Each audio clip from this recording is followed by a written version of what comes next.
Hello. ഓണമൊക്കെ കഴിഞ്ഞ് എല്ലാരും തിരക്കുകളിലേക്ക് തിരിച്ചു പോയല്ലേ? ഞാൻ കരുതി ഇന്നൊരു പരിപ്പ് പായസം ഉണ്ടാക്കാന്ന്. ഓണത്തിന് വീട്ടിൽ പോയതുകൊണ്ടേ അവിടെ പാലട പായസം അറിഞ്ഞോട്ടോ ഉണ്ടാക്കിയത്. അപ്പൊ ഇവിടെ വന്നപ്പോ പരിപ്പിരിക്കണ്ടേ എന്നൊരു പരിപ്പ് പായസം ഉണ്ടാക്കാന്ന് കരുതി. ഞാൻ ആദ്യമായിട്ടാട്ടോ പരിപ്പ് പായസം ഉണ്ടാക്കുന്നത്. ബാക്കി പാലട സേമിയൊക്കെ ഉണ്ടാക്കി നോക്കിയിട്ടുണ്ട്. അപ്പൊ ഉണ്ടാക്കി നോക്കാം എങ്ങനെ ഉണ്ടാവും അറിയാലോ.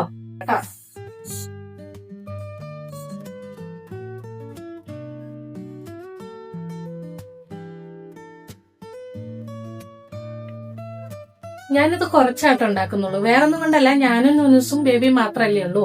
അപ്പൊ 3 പേർക്കുള്ളത് കുറച്ച് ക്വാണ്ടിറ്റിയിൽ ഉണ്ടാക്കിയാൽ മതി, വെറുതെ കളയണ്ടല്ലോ.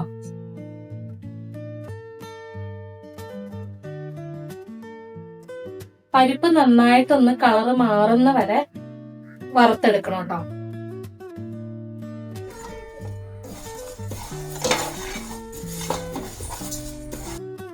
അപ്പൊ പരിപ്പിന്റെ കളറൊക്കെ അത്യാവശ്യം മാറി നന്നായിട്ട് വറുത്ത് കിട്ടിയിട്ടുണ്ട് കേട്ടോ.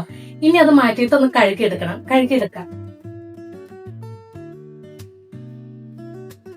ശരിക്കും ഈ പരിപ്പ് പായസം ഇന്ന് ഉണ്ടാക്കണമെന്നൊന്നും ഞാൻ മനസ്സിൽ വിചാരിച്ചല്ല കേട്ടോ.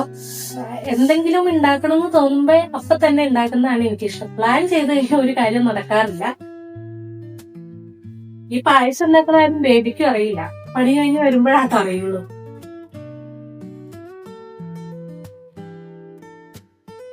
ഇങ്ങനെ ഇടയ്ക്ക് പറയാതെ ഇപ്പൊ ഓരോന്ന് ഉണ്ടാക്കി കൊടുക്കുമ്പോ ബേബിക്ക് ഭയങ്കര സന്തോഷമാവാറുണ്ട് കേട്ടോ. അപ്പൊ ഇത് പരിപ്പൊക്കെ നന്നായിട്ട് കഴുകി എടുത്തിട്ടുണ്ട് കേട്ടോ. ഇനി ആ പാത്രത്തിലേക്ക് തന്നെ വേവിക്കാൻ വെക്കും. ഇനി ഇത് വേവാൻ ആവശ്യത്തിനായിട്ടുള്ള വെള്ളം ഒഴിച്ചു കേട്ടോ.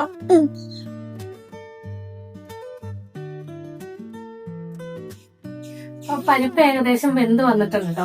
ഇനി ഇതിലേക്ക് ശർക്കര ഉരുക്കി വെച്ചേക്കണത് ചേർത്ത് കൊടുക്കാം.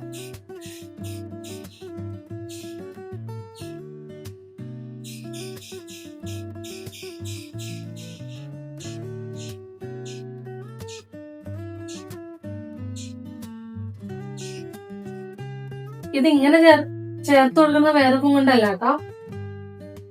ചില ശർക്കരകളിലും കല്ലും മണ്ണൊക്കെ കാണും. അപ്പൊ നമ്മൾ ഇങ്ങനെ ചെയ്യുകയാണെങ്കിൽ നമുക്ക് കല്ല് കടിക്കുകയോ അങ്ങനെയുള്ള പ്രശ്നങ്ങളൊന്നും ഉണ്ടാവില്ല.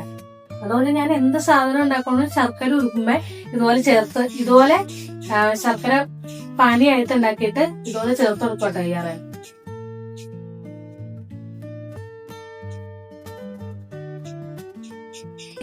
ശർക്കരയൊക്കെ നന്നായിട്ട് പിടിച്ച് ഒന്ന് വറ്റി വന്നിട്ടുണ്ട് കേട്ടോ. ഇനി ഇതിലേക്ക് നമുക്ക് 2ാം പാൽ ഒഴിച്ചു കൊടുക്കാം കേട്ടോ.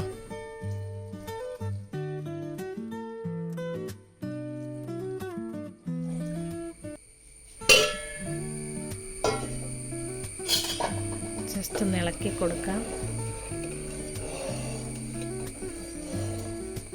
ഇനി ഇത് കൈ വിടാതെ നന്നായിട്ട് കുറുകി വരുന്നവരെ ഇളക്കി കൊടുത്തോണ്ടിരിക്കുക കേട്ടോ.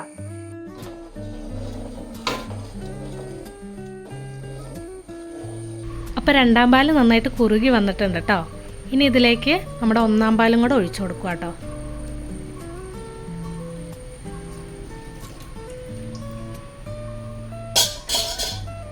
ഇതിലേക്ക് ജീരകവും ഏലക്കയും കൂടെ പൊടിച്ചതും കൂടെ ചേർത്ത് കൊടുക്കണ്ടേ.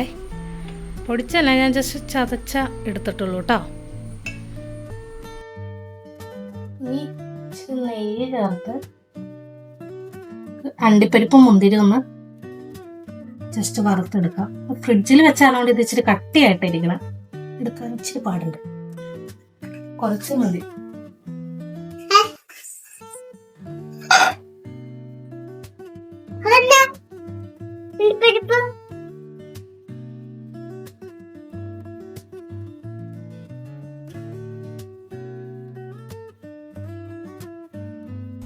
നമുക്ക് ഇതിലേക്ക് ചേർത്ത് കൊടുക്കാം.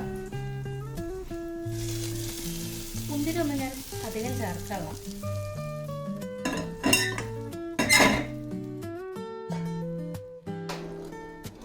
പായസം നന്നായിട്ട് കുറുകി വന്നിട്ടുണ്ട്. നമുക്ക് തീ ഓഫ് ചെയ്യാം, എന്നിട്ട് ടേസ്റ്റ് ചെയ്ത് നോക്കാം.